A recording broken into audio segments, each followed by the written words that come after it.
Just so we're clear about the word projection in the way I myself am meaning it, if I am seeing, if there is a visual element to my experience, then I'm in a projection. From my perspective, there are spirit level, soul level, astral, etheric, and physical layer projections. The idea is, can we discern these? And most especially, most critical at this moment, can we discern the etheric from the physical, from our daytime location?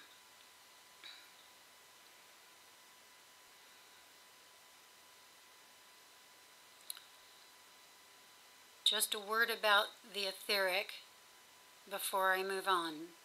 For those who have never had an OBE or etheric projection, the etheric, to me, seems to be a very narrow bandwidth, just inside of and extending just beyond the physical reality. For this reason, some people refer to it as the wider physical.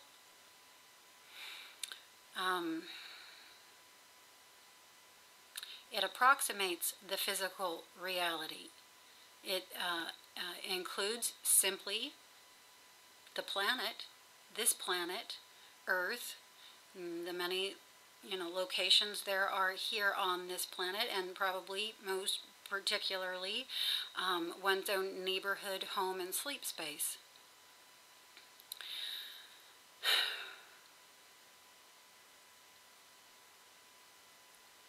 I think of it as sort of a launching off pad when a consciousness is ready to move from planetary awareness in existence, like we are here on this planet. We're pretty much confined to the planet and feel we're the only ones in the galaxy, or have for a very long time. But when we're ready to go from planetary existence to galactic existence. And so there are a few things that happen in this preparatory space of the etheric that get us ready for going out into the galaxy. Most notably, awareness of and face-to-face contact with our neighbors, other beings that exist in the galaxy. And so this narrow bandwidth and the experience that we'll have here prepare us for going out fully into the astral.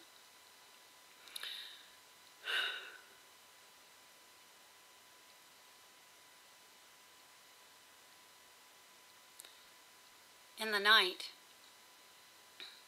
the conscious mind, the physical person or personality, comes lucid or aware to the fact that they're in the etheric by realizing they're in a secondary location, by realizing they're somewhere other than where their physical body is, usually, which is lying there in the bed.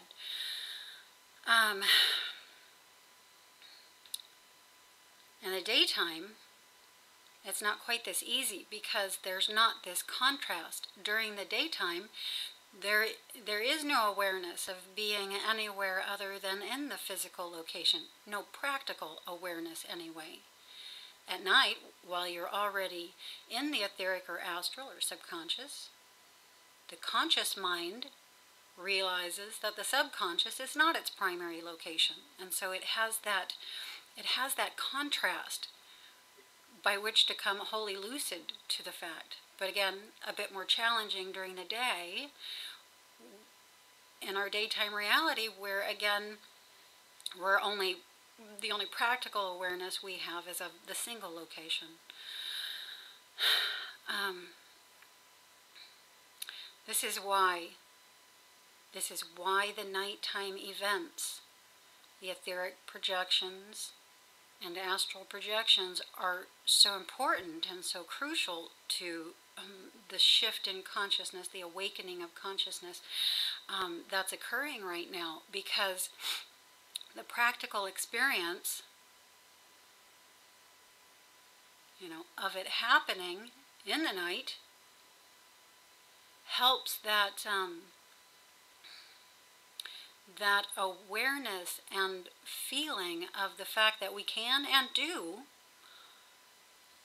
occupy more than one place, are having experience in more than one place, can bleed through into the daytime reality, into the daytime location. So from the daytime location, we can then bring that feeling and awareness through right here where we are during the day in the physical reality and see what happens. For me, initially, and perhaps just essentially, what happens is I begin to experience a beingness prior to being here.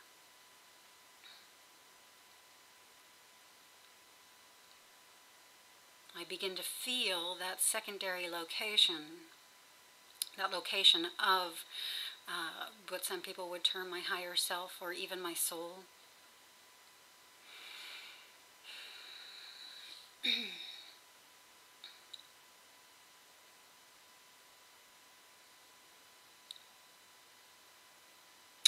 The other morning, I enjoyed this. The other morning, I began to receive some guidance that came partially due to the experience I was having at that time, and then also partially due to a post I had read on one of the talk boards of someone who I felt was making a sincere inquiry about time travel and how to etherically project in order to time travel. And what was coming through to me was, or what was being said to me by I don't know who, but what was being said to me was that that it's easier to enter some moments in time from certain other moments. And those certain other moments are moments in which some degree of lucidity was in place. Those moments are easier to travel to, easier to project through into other moments. And so, this is the importance of creating those moments of lucidity during the daytime. Those moments of lucidity that we create during the daytime bring about more moments of lucidity in the nighttime, which then continue to bring about more moments of lucidity in the daytime. And this is how things begin to exponentially take off, to the point where, we're not having to work so hard to bring through these moments of lucidity, so that they begin to spring up more naturally, simply by the event of them occurring, us allowing them to occur more, and then they begin to occur more naturally and more naturally, until we find that they're naturally occurring every day and every night, and it's not too much. And so it all fits together. It's all important.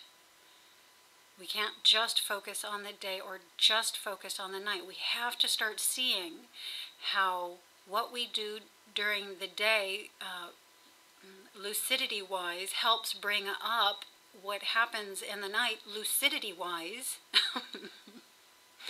which affects then what happens again during the day, lucidity-wise. It just keeps going and going and going, and again, exponentially taking off.